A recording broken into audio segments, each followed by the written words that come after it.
सभी को जय सिया राम। जय सिया रामचरितमानस राम। लंका कांड, दोहा संख्या 96। उसके पहले एक छंद है। लंका कांड में युद्ध है, पर लंका कांड में स्तुतियां सबसे अधिक हैं। जब हम लोग आगे बढ़ेंगे तो सबसे अधिक स्तुतियां लंका कांड में है। स्तुति का मतलब है प्रार्थना। पहले बालकांड में जो प्रार्थनाएं हैं वो भगवान को अपने कष्ट या अपनी इच्छा बताने की प्रार्थनाएं हैं, स्तुतियां हैं। और लंका कांड की जो स्तुतियां हैं वो भगवान के प्रति अपने कृतज्ञता भाव को प्रकट करने की स्तुतियां हैं। तो जब भी हम देखें कि क्या हम अपने जीवन में इस तरह की भक्ति का पालन करते हैं।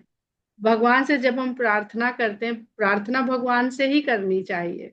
प्रार्थना और किसी से नहीं करनी चाहिए। बात कहिए, कुछ कहिए, सबसे कहिए, लेकिन प्रार्थना ईश्वर से करनी चाहिए, क्योंकि प्रार्थना सुनने की जो योग्यता है वो केवल ईश्वर के पास है, कि वो आपकी प्रार्थना को सुन करके जो सृष्टि का नियम है, अनुशासन है, उसको भी अगर चाहे तो बदल सकता है, रोक सकता है। तो उस प्रार्थना के पश्चात हमको कृतज्ञता जरूर दिखानी चाहिए। हम लोग का जो अपना संस्कृति है, हम देखते हैं कि सदा कृतज्ञता भाव को ही प्रकट करने की संस्कृति है। हम चाहे भोग लगाते हैं, चाहे धरती माता का चरण स्पर्श करते हैं, चाहे वृक्षों को जल देते हैं, चाहे सूर्य को जल देते हैं, जो कुछ भी हम करते हैं, गाय को देते हैं, अन्न खिलाते हैं, चिड़ियों को दाना खिलाते हैं, सब इस प्रकृति के स्वरूप को, जो भगवान का ही विस्तार है, उसको कृतज्ञता प्रकट करते हैं। हम कुछ दे नहीं सकते, ये याद रखिएगा, हम कुछ नहीं दे सकते, न प्रकृति को न परमात्मा को। अगर दे सकते हैं तो केवल भाव, पर भाव दिखता नहीं है, भाव भी निर्गुण निराकार है भगवान की तरह। तो उस भाव को कृतज्ञता का रूप दे करके हम प्रकृति के साथ जुड़ते हैं, यानी प्रकृति को अपने भाव को किसी सामग्री के रूप में अर्पित करके हम अपना भाव समर्पित करते हैं। तो छंद से चलते हैं हम लोग। जाना प्रताप ते रहे निर्भय, कपिन रिपु माने फुरे, चले बिचल मरकट भालु सकल कृपाल पाहि भयातुरे। हनुमंत अंगद नील नल अति बल, लरत रन बाकुरे, मरदहि दसानन कोटि कोटिन कपट भूभट अंकुरे। जिन्होंने भगवान के प्रताप को जाना वही निर्भय होकर के डटे रहे। बाकी जो वानर थे रिपु माने फुरे, उन्होंने शत्रु को सत्य मान लिया। जो रावण असंख्य रूप में प्रकट हो गया सबके सामने माया से, यहाँ पे लिखा है गोस्वामी जी ने कि उसने माया रची, पाखंड किया, छल किया। चले बिचल मरकट भालु सकल कृपाल पाहि भयातुरे। तो जो विचलित हो गए वो भाग खड़े हुए, वहां से भय से आतुर होकर के भगवान हमारी रक्षा करो ऐसा कहते हुए वहां से भागे। हनुमान अंगद नील नल और जो अति बलवान रणबांकुरे थे वो लड़ते रहे। तो जीवन के संघर्ष में भी, जीवन के संग्राम में भी यही होता है। कष्ट किसके पास नहीं आता। हमें किसी सफल व्यक्ति की सफलता दिखती है, उसके संघर्ष की यात्रा हम नहीं जानते, क्योंकि संघर्ष की यात्रा में उसे कोई जान ही नहीं रहा होता है, वो अनजाना होता है। जो अनजाना है उसे कोई क्या जानेगा। जब वो सफल हो जाता है तब हम उसको जानते हैं, और केवल हमें उसकी सफलता दिखाई देती है। मर्दहि दसानन कोटि कोटिन कपट भूभट अंकुरे। ये लोग जो कपट रूपी भूमि से अंकुर हो रहे हैं, रावण इनको मसल रहे हैं। अब रावण हम लोग सब जानते हैं कि अहंकार है, और अहंकार अनेक रूप धर धर के, विषयों के रूप धर धर के हमारे सामने रोज अंकुरित होता रहता है। पर विचलित हो जाते हैं, सामान्य जीव विचलित हो जाते हैं बड़ा। इसलिए बीच बीच में व्रत उपवास, तीर्थ ये सब बनाया गया है कि बीच बीच में इसका अभ्यास करना पड़ेगा। बिना अभ्यास के तो हम कुछ कर नहीं सकते। जो जीवन का हमारा सामान्य जीवनचर्या है उसका तक अभ्यास हमको कराया जाता है। छोटे बच्चे को शौच इत्यादि का अभ्यास कराया जाता है, हाथ धोने का, सफाई का अभ्यास कराया जाता है, फिर उसको दिनचर्या के अनुशासन में डाला जाता है। हर चीज अभ्यास से होती है। तो ये सामान्य जीवन शैली का तो हम अभ्यास कर लेते हैं, पर क्या हमारे जीवन में कभी संघर्ष नहीं आएगा? क्या हमारे जीवन में कभी संकट संकट नहीं आएगा? क्या हमारे जीवन में जीवन संग्राम का हम सामना नहीं करेंगे? हम भी योद्धा हैं। तो हमें उसका भी अभ्यास कैसे किया जाता है? अपने को कष्ट दो। संघर्ष का मतलब क्या है कि आपको कष्ट झेलना पड़ेगा, सहना पड़ेगा, उसका सामना करना पड़ेगा। तो ये अभ्यास करते हैं अपने ही घर में, अपने ही रोजमर्रा के दैनिक जीवन में हम कष्ट सहने का अभ्यास अगर करते हैं तो जब अचानक से कोई परिस्थिति, विषम परिस्थिति आती है तो हम उसका सामना कर पाते हैं। लेकिन वहां पर भी जाना प्रताप ते रहे निर्भय, भगवान के प्रताप का हमारे भीतर ज्ञान बना रहना चाहिए। सुर बानर देखे बिकल हंस्यो कौशलाधीश, देवताओं को और वानर को जब व्याकुल देखा कौशलाधीश ने तो हंसे और हंस करके सदिसा रंग एक सर हते सकल दस शीस। यहीं पर हम लोगों ने छोड़ा था कल कि कोटि कोटि रावणों को भगवान राम ने केवल धनुष के एक बाण से सबको खत्म कर दिया, समाप्त कर दिया, हत दिया, सबको हते मार दिया। प्रभु छन मोह माया सब काटी, जिमि रवि उए जाहि तम फाटी। बहुत अंधकार होता है, बहुत अंधकार होता है, लेकिन सूर्य की एक किरण के पड़ते ही वो अंधकार फट जाता है। फट जाता है यानी खत्म हो जाता है, समाप्त हो जाता है। क्या बहुत प्रयास करना पड़ता है। पूरा सूरज तो जब ऊपर आता है, एक किरण जैसे ही उसकी पृथ्वी तक पहुंचती है तो सारा अंधकार समाप्त हो जाता है। प्रभु छन मोह माया, एक क्षण में भगवान ने सारी माया काट दी। जैसे रवि के उदय होते ही अंधकार फट जाता है, समाप्त हो जाता है। अब यहाँ पर हम देखें तो रावण माया कर रहा है और भगवान उस माया को काट रहे हैं। तो रावण है मायावी और सीता माता जो है वो है योग माया, महामाया है, महामाया है। महामाया हम लोगों ने शुरू में आरंभ में इसको समझा था कि भगवान की जो शक्ति है वो महामाया के रूप में संसार में मय होती है। मय यानी हो जाना, मय, आनंदमय, सुखमय। तो वो जब मय हो जाती है तो जो महामाया है वो विकीर्णित हो जाती है, भागों में बट जाती है। एक हो जाती है योग माया और एक हो जाती है माया। जो माया है वो संसार को भरमा देती है। वो यही योग माया ही है। ऐसा नहीं है कि वो भरमाने के लिए आई है, भरमाने नहीं आई। हम भ्रमित होने लगते हैं, योग माया भी तो है, हमको वो माया दिखती है, योग माया क्यों नहीं दिखती? तो माया हमें ईश्वर से अलग कर देती है और योग माया हमें ईश्वर से जोड़ देती है। बिना माया मय के हम भगवान को न देख सकते हैं, न जान सकते हैं, न जुड़ सकते हैं। तो रावण माया कर रहा है। उसने इस संसार में जो शक्ति माया के रूप में प्रकट हुई है उसमें उसने सिद्धता अपनी प्राप्त कर ली है। इतना प्रवीण हो चुका है, जितने भी माया की शक्तियां हैं संसारिक, उसमें इतना प्रवीण है कि कुछ भी रच लेता है, कुछ भी कर लेता है, सब चीज उसके लिए संभव है। इसलिए रावण बड़ा मायावी है। अब मायावी है तो उसको क्या चाहिए? माया का जो प्रपंच है वो खत्म नहीं होता है, वो भी अनवरत है। तो वो सीता माता का हरण करके अपने पास ले आता है। माया ही शक्ति है, अपने पास ले आता है। तो सीता माता को वो माया के रूप में दिखाई दे रही है। और भगवान राम कौन है? भगवान राम मायापति है। तो माया के पीछे मत भागिए, मायापति के पीछे भागिए। अब वनवास का जरा सा दृश्य देखिए कि मायापति आगे और माया पीछे है। तो माया जा कहाँ रही है? माया स्वयं मायापति के पीछे जा रही है। मायापति को माया को कुछ करना नहीं पड़ रहा है। मायापति आगे, माया उनके पीछे। अब लक्ष्मण जी जब चलते हैं तो बचा के चलते हैं। राम और सीता के चरण बचा के थोड़ा किनारे हट के चलते हैं कि उनके चरण अगर इनके चरणों पर पड़ जाएंगे तो संसार को किसके चरण दिखेंगे? लक्ष्मण के चरण दिखेंगे।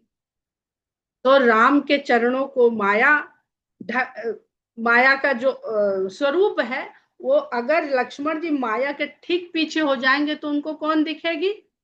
माया। भगवान नहीं दिखेंगे, मायापति नहीं दिखेंगे। तो इसलिए वो थोड़ा हट जाते हैं उस मार्ग से, ताकि उनको माया यानी माता भी दिखे। उनके लिए माया केवल माता के रूप में है। हम लोग भी प्रकृति को जननी माता ही कहते हैं। भगवान की जितनी शक्ति हमारे सामने है, हम सबको माता कहते हैं। नदी को माता कहते हैं, धरती को माता कहते हैं। ये क्या है? ये लक्ष्मण जी का यही व्यवहार है। तो लक्ष्मण जी के लिए सारा संसार सीता माता है और उसके बाद उनके भैया हैं। तो दो ही संबंध है शाश्वत इस संसार में जीव के, उस परमात्मा और उसकी आदि शक्ति के। अगर लक्ष्मण बन गए तो माता और भैया है, नहीं तो माता और पिता है। उन्होंने राम को पिता की तरह कहा है और राम ने और सीता ने दोनों ने लक्ष्मण को सुत कह के संबोधित किया है। अब रावण क्या है? वो जाता है और उस माया को, जो मायापति के पीछे सहर्ष चलती है, उसको वहां से ले आता है। और क्यों ले आता है ये सब हम लोगों ने अरण्य कांड में खूब पढ़ा है, खूब समझा है। जहां जहां पर इस तरह का विषय आएगा हम उसकी चर्चा फिर से करेंगे। तो प्रभु छन मोह माया सब काटी। भगवान ने एक क्षण में ये सारी माया काट दी। सीता माता वहां बैठी हुई है, अगर वो चाहे तो वो माया तो इतनी प्रबल हो जाए, पर वो निष्क्रिय अवस्था में बैठी है, दुखी अवस्था में बैठी है, संसार को देख ही नहीं रही है, सिर्फ अपने चरणों को देख रही है। चरणों को क्यों देख रही हैं? क्योंकि इन्हीं चरणों से वो मायापति के पीछे पीछे चल रही थी। और ये चरण अब आगे चरण ही नहीं है। किसके पीछे वो चले? दूर हो गई हैं। क्यों दूर हो गई हैं? क्योंकि स्वर्ण मृग की इच्छा पैदा हो गई। ये हम छोड़ देते हैं, इस पे हम लोगों ने बहुत विस्तृत चर्चा कर रखी है। तो रावण एक को देख सुर हर्षे, रावण को फिर से एक देखा जब देवताओं ने, तो फिर से हर्षित हो गए। फिरे सुमन बहु प्रभु पर बरसे, और लौट आए। अरे अरे एक ही है, हमें धोखा हो रहा था कि ये तो बहुत सारे हो गए हैं। राम के वहां उपस्थित होते हुए देवताओं को भ्रम हो जाता है, फिर साधारण मनुष्य की बात क्या कहने। तो लौट पड़ते हैं और भगवान पे फिर पुष्प बरसाने लगते हैं। देवता कितने स्वार्थी, माता सरस्वती और बृहस्पति गुरु ने सब जगह इसका वर्णन करा हुआ है। भुज उठाई रघुपति कपि फेरे, भगवान भुजा उठा करके वानरों को फिर से लौटाते हैं। फिरे एक एक तब टेरे। जैसे ही भगवान ये माया समाप्त करते हैं और वानरों का फिर से उत्साहवर्धन करते हैं भुजा उठा करके, तो सारे के सारे वानर एक एक को पुकारते हुए फिर से युद्ध करने के लिए लौट पड़ते हैं। तो अगर भगवान का प्रताप आपके समक्ष रहेगा, आपके मन चित्त में ध्यान में रहेगा, तो आप कभी भी जीवन संग्राम से हार करके पीछे नहीं लौटेंगे। प्रभु बल पाई भालू कपिधाए, प्रभु का बल पा करके वानर और भालू फिर दौड़ पड़े। अपने बल से कोई दौड़ नहीं रहा, ये केवल वानर और भालू जानते। अपने हार तो जाते हैं, वो निराश हो जाते हैं, हतोत्साहित हो जाते हैं, लेकिन जब आगे बढ़ते हैं तो प्रभु के बल से आगे बढ़ते हैं। वो जो बल हमें मिलता है वो चुकता भी है, क्योंकि इस संसार में जो भी चीज है वो चुकती भी है, समाप्त भी होती है। जो कुछ भी संसार में आया वो एक दिन चुकेगा जरूर। तो वो पुनः पुनः पुनः हमें उसको लेना। हम भोजन कर लेते हैं, तृप्त हो गए, ना करें कल। तो अगर भोजन की आवश्यकता हमें बार बार पड़ रही है, तो आत्म बल भी तो, उसकी भी तो आवश्यकता रोज पड़ेगी। उसके लिए हम क्या कर रहे हैं?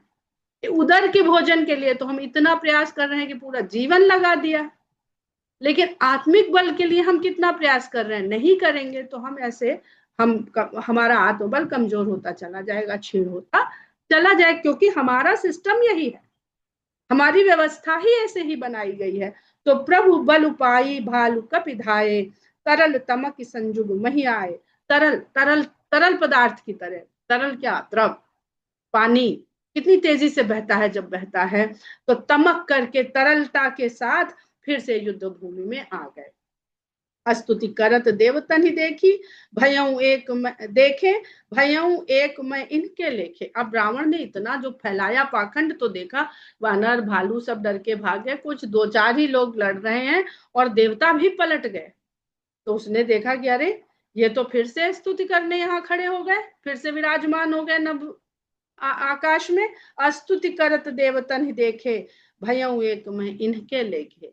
ये भी हमें एक मानने लगे हैं, ये जो हमारे इतने भय से नाम से जो गिरी कंदराओं में छुपे बैठे थे, ये भी अब हमको एक समझ करके बहुत फिर से आ गए राम का स्तुति गान करने के लिए। सठौ सदा तुम मोर मरायल, अस कही कोपि गगन पर धायल।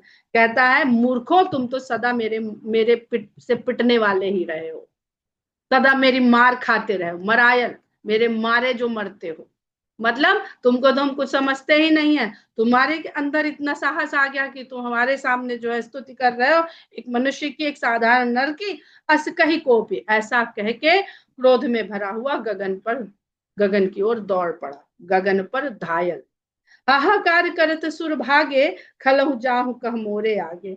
जैसे ही रावण उधर को बढ़ा तो हाहाकार करके देवता वहां से भाग खड़े हुए, और रावण कहता है खलहु जाहु कह मोरे आगे, ये दुष्टों मुझसे बच के कहाँ जा सकोगे। देख विकल सुर अंगद धायो, देवताओं को व्याकुल देख करके अंगद जी फिर दौड़ के आए। विश्वास, पहले भी हम लोगों ने समझा है कि अंगद विश्वास है, ऐसा विश्वास जिसका चरण डिगे ही ना, जो डिगे ना कभी। तो देवता तक डिग गए, यानी भगवान पे विश्वास नहीं है देवताओं को, रावण पे ज्यादा विश्वास है कि रावण उनके लिए हानिकारक है, ऐसे डिग जाता है। तो ऐसे व्याकुल देख करके अंगद उस ओर दौड़ते हैं। कूद चरण गहि भूमि गिरायो, वो कूद के रावण की तरफ पहुंचे, उसके चरण को पकड़ा, गही चरण, और भूमि पे गिरा दिया लाके।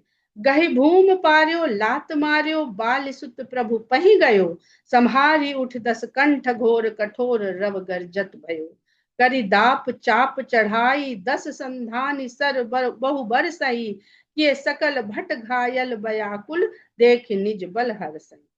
गही भूमि पारो, पकड़ के जब उसको भूमि पर ला पटका अंगद जी ने, और फिर पटकने के बाद एक लात मारी, और बाली सुत अंगद प्रभु के पास वापस आ गए।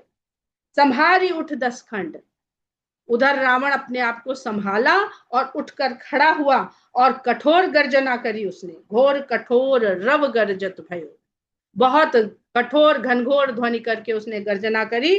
करी दाप चाप, घमंड के साथ उसने अपना धनुष उठाया, चाप यानी धनुष, चढ़ाई दस संधान, और 10 बाणों का संधान किया, 10 धनुषों पर संधान किया। 10 धनुष, उसके पास 20 भुजाएं है ना, तो 10 धनुष धारण कर सकता है। राम के पास एक धनुष है, और रावण के पास 10 धनुष है। अहंकार के पास 10 तरह के धनुष हैं, जिनसे वो जीव को हताहत करता रह सकता है। चढ़ाई 10 संधान सर बहु बरसाई, और अनेक तीर वहां से वो बरसाने लगा। अब यहाँ पर देखिएगा, इस प्रसंग में गोस्वामी जी अधिकतर 10 शब्द का ही प्रयोग करेंगे, 10 कंठ, 10 आनन, 10 धनुष, इस तरह से। तो इस 10 को अवश्य समझने का प्रयास करिएगा कि रावण यहाँ पर अहंकार के उन 10 रूपों को प्रतिबिंबित कर रहा है, जिसको हम लोग पहले भी समझ चुके हैं, काम, क्रोध, लोभ, मोह, ईर्ष्या, द्वेष, मात्सर्य इत्यादि। किए सकल भट घायल, सारे योद्धाओं को घायल कर दिया। भयाकुल देख निज बल हर्षई, और सबको भय से व्याकुल देख करके अपने बल पर फिर से हर्ष आने लगा। तब रघुपति रामन के शीस भुजा सर चाप, काटे बहुत बढ़े पुनि, जिम तीरथ कर पाप। जब राम ने देखा कि फिर से उठकर खड़ा हुआ है, अनेक हो गया था, अनेक को मार दिया, जो एक वास्तविक है, एक एक अहंकार बचा रहेगा तो सारे दुर्गुणों का अस्तित्व बना रहेगा। एक अहंकार का अगर नाश हो जाए तो सारे दुर्गुण नाश हम कर नहीं सकते हैं, ये भी हम जानते हैं। तो नाश करने का केवल एक ही तरीका है, भगवान के शरणागत होना, नमित होना, झुकना, अहंकार तना हुआ, दीनता भाव आना ही अहंकार के क्षीण होने की पहचान है। अगर आपको कहीं दीन बनना पड़ रहा है तो आप ये समझ लीजिए भगवान की बहुत बड़ी कृपा हो रही है कि आपको दीनों की श्रेणी में ला रहे हैं। आप अयोध्या जा रहे हैं और आपने वीआईपी पास लिया है, वीआईपी कोटे से गए हैं और दर्शन कर रहे हैं, तो यकीन जानिए आपके ऊपर भगवान की कृपा नहीं है, क्योंकि आप तो अहंकार को धारण करके दर्शन करने जा रहे हैं। अगर लाइन में लगे हैं 2-4 घंटे आप खड़े हुए हैं सबकी तरह, तो क्या आपके भीतर क्या भाव आ रहा है? ये भाव आया दीनता का भाव, तभी आप भगवान की कृपा पात्र हुए। लेकिन हम लोग दीन होना ही नहीं चाहते, भगवान को चाहते हैं दीन हो, दीनानाथ, दीन दयाल बिरुद संभारी, और हम लोग अहंकार के साथ जाते मिलेंगे, लेकिन फिर जैसे रावण को मिले उस तरह मिलेंगे। तो भगवान की कथा यही बताती है कि दीनों के तो हम हैं, दीन को कोई प्रयास ही नहीं करना है हमें पाने के लिए, हमसे जुड़ने के लिए, हमारी कृपा पाने के लिए। लेकिन अगर अहंकार साथ है तो तुम्हें भी बहुत संघर्ष करना पड़ेगा, और तुम तक पहुंचने के लिए हमें भी बहुत संघर्ष करना पड़ेगा, बहुत कष्ट उठाने पड़ेंगे हमें, यहाँ तक कि माता सीता को भी कष्ट उठाने पड़ेंगे। तो आप किस तरह के भक्त बनना चाहते हैं? इस तरह के भक्त बनना चाहते हैं कि हमारे कारण हमारे भगवान और हमारी माता भी खूब कष्ट उठाएं, तो अपने अहंकार को और बढ़ाइए और पोसिए। और अगर चाहते हैं कि भगवान प्रसन्न हो तो फिर दीन भाव को अपने भीतर धीरे धीरे लाइए। तो कहते हैं तब भगवान राम ने रावण के शीश भुजा सर चाप, अपने धनुष बाण से शीश और भुजा काट दिए, लेकिन काटते ही बहुत बढ़ते हैं, काटे बहुत बढ़े पुनि, जिम तीरथ कर पाप। जैसे तीर्थ में किया हुआ पाप, अगर आप होटल जा रहे हैं, अगर आप कैसीनो जा रहे हैं, क्लब जा रहे हैं, आप वहां किस भावना से जा रहे हैं? आप वहां वो कर्म व्यसन करने ही जा रहे हैं, तो उसका उतना दोष नहीं है। लेकिन अगर आप तीर्थ जा रहे हैं, तीर्थ स्थल जा रहे हैं, वहां आप किस भाव से जा रहे हैं? वहां आप भगवान से जुड़ने जा रहे हैं, वहां आप इस संसार से कुछ क्षण, कुछ घंटों के लिए संसार से विरक्त होने जा रहे हैं। आप वहां ऋषि मुनियों, साधु, इनकी संगत पाने के लिए जा रहे हैं, या अपने मन से इस सांसारिक मैल को धोने के लिए जा रहे हैं, और वहां जाकर के अगर आप पाप करते हैं तो वो फिर अकाट्य पाप हो जाता है। काटे बहुत बढ़े पुनि, जिम तीरथ कर पाप। कहना नहीं चाहिए, हम भी वही करते हैं। पर यदि हम घोड़े पर, खच्चर पर सवार होकर के किसी तीर्थ स्थल में दर्शन करने जाते हैं, तो कभी हम सोचते हैं कि वो खच्चर, वो घोड़ा, वो कितना कष्ट सह रहा है। एक जीव होकर के हम अपनी पुण्य प्राप्ति के लिए दूसरे जीव को कष्ट दे रहे हैं, ये तीर्थ यात्रा नहीं है। फिर हम कहते हैं कुछ होता नहीं है। तो पहले तो हमें जो ये हम अगर यहाँ बग्घी में बैठे होते ना शहर में, तो शायद हमें इतना दोष नहीं लगता जितना हम तीर्थ यात्रा के लिए घोड़े पर बैठते, जितना हमको उसका पाप झेलना पड़ेगा। तो पहले इस पाप को काट लो, पुराने कटे नहीं है, नए हम और चढ़ा रहे हैं। तो बैलेंस हमारा पापों का खत्म ही नहीं हो रहा है, इसलिए जीवन में शांति है, संतोष है, दुख है, कष्ट है, पीड़ा है। तब रघुपति रावण के शीस भुजा सर चाप, काटे बहुत बढ़े पुनि, जिम तीरथ कर पाप। सिर भुज बाढ़ देख रिपुकेरी, भालु कपिन रिस भई घनेरी। शत्रु के भुजाएं और शीश को बढ़ते हुए देख करके भालू और वानरों में बड़ा घना क्रोध व्याप्त हो जाता है। मरत न मूढ़ कटे भुज शीसा, धाये कोपी भालू भटकी सा। संसार क्या जानता है?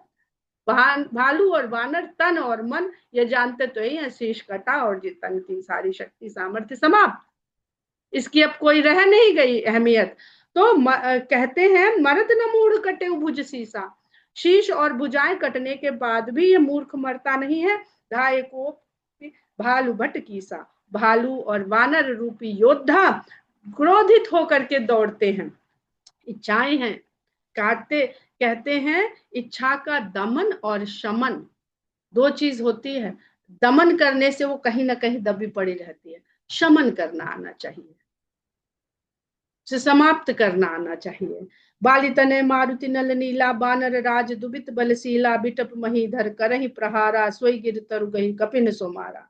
बाली तने यानी अंगद, मारुति हनुमान, नल और नील वानर राज यानी सुग्रीव, द्विविध ये बलशील जितने वानर हैं, ये बड़े बड़े पहाड़ और वृक्ष लेकर के प्रहार करते हैं रावण के ऊपर। सोई गिर तरु गही, वही पहाड़ और वही वृक्ष पकड़ करके रावण वानरों के ऊपर फिर से फेंक देता है। हमारे कर्म ही हमें आकर के लगते हैं, कोई दूसरा हमको नहीं मारता है, कोई दूसरा किसी को मार ही नहीं सकता है। एक नखन निरूप बपुष, आजकल बहुत इस तरह के आते हैं ना कि आप अच्छा बोलिए क्योंकि जो आप बोल रहे हैं वही आपको मिलेगा। तो ये पहाड़ और ये वृक्ष क्या है, जो आप वाणी के द्वारा विचार के द्वारा इस संसार में बाहर फेंक रहे हैं वही आपको आकर के वापस मिलता है। एक नखन बपुस बिदारी, भाग चले एक लातन मारी, कोई एक वानर शत्रु के शरीर को विदीर्ण कर देता है, चीर फाड़ देता है, तो कोई एक लात मार करके भाग खड़ा होता है।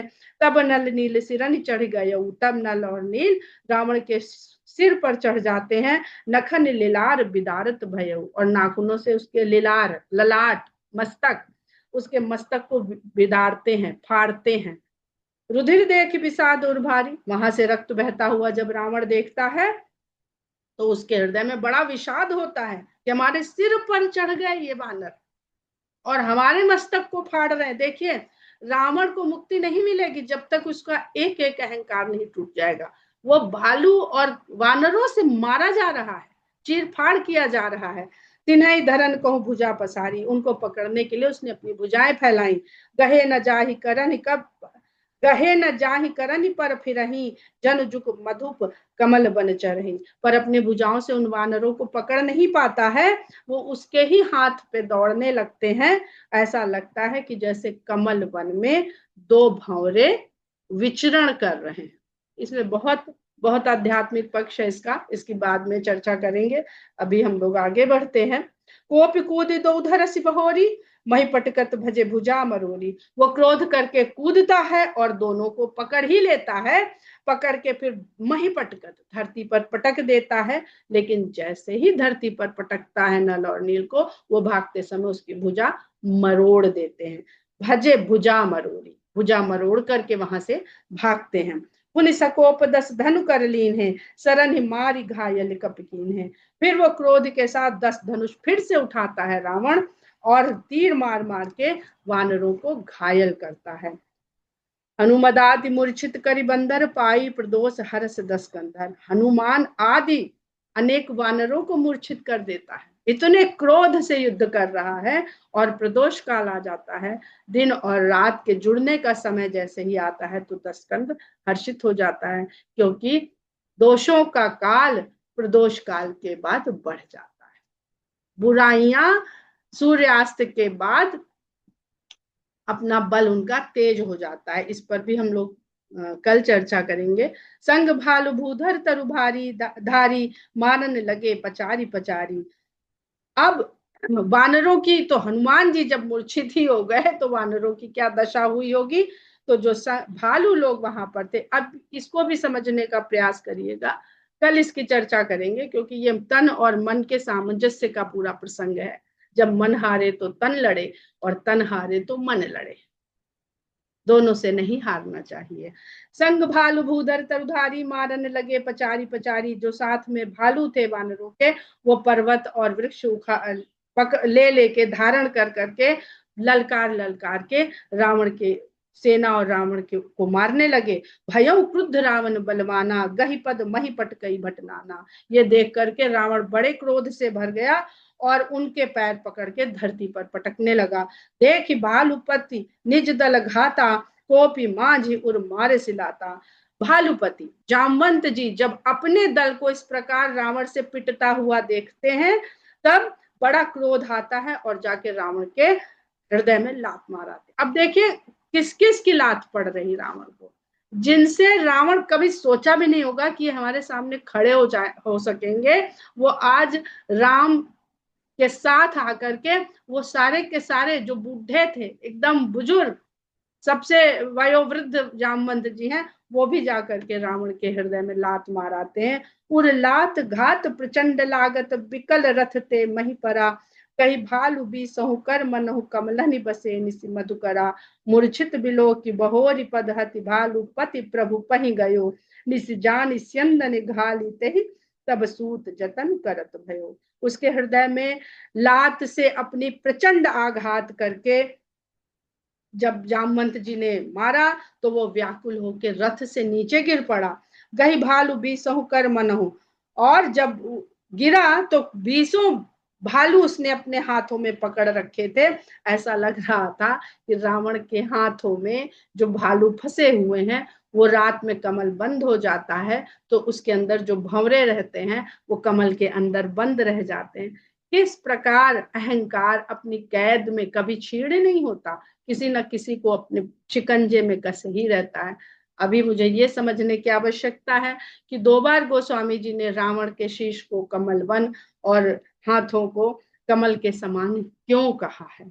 अभी ये मेरे अंदर खुद ही मेरे अंदर इसको जानने की बहुत इच्छा है। मूर्छित बिलो की बहोरी पद हति, भालुपति प्रभु पहि गयो। जब जामवंत जी ने रावण को मूर्छित पाया तो मूर्छित देख करके फिर जामवंत जी भगवान के पास आ गए। निस जान स्यंदन घाल, निशा हो गई है ये जान करके रावण का जो सारथी था वो उसको रथ में उठा के डाल, नीचे गिर गया है ना, तो स्यंदन घाल रथ में डाल करके सूत जतन करत भयो, यत्न करके उसको रथ में डाल करके वो उसको मूर्छा उसकी दूर करने का प्रयास करने लगता है। मूर्छा विगत भालु कपि सब, मूर्छा विगत भालु कपि सब आए प्रभु पास। निश्चर सकल राम नहीं, घेरी रहे अति त्रास। उधर रावण से युद्ध करने में जो भालू और वानर मूर्छित हो गए थे, वो मूर्छा जाने पर भगवान के पास आते हैं। और रावण इधर जब उसका सारथी रथ में डाल करके लेके आता है तो निश्चर सकल रावण, तो सारे राक्षस रावण को घेर लेते हैं और बहुत ही भयभीत हैं। उन्होंने आज पहली बार अपनी आंखों से रावण को घायल, रावण को पिटा हुआ, रथ में मूर्छित पड़ा हुआ देखा है। इसमें भी बड़ा ही सुंदर प्रसंग है कि वानर और भालू भगवान के पास जाते हैं और रावण के पास निशाचर आते, वहां भगवान को घेर रहे हैं, यहाँ रावण को घेर रहे हैं। तो ये इस संसार के नकारात्मक लोग और सकारात्मक लोगों का बड़ा ही सुंदर वर्णन यहाँ पर गोस्वामी जी युद्ध के दृश्य के द्वारा उपस्थित कर रहे हैं। हम लोग यहीं पर विराम लेते हैं। मास पारायण का 26वां विश्राम भी होता है। जय सिया राम।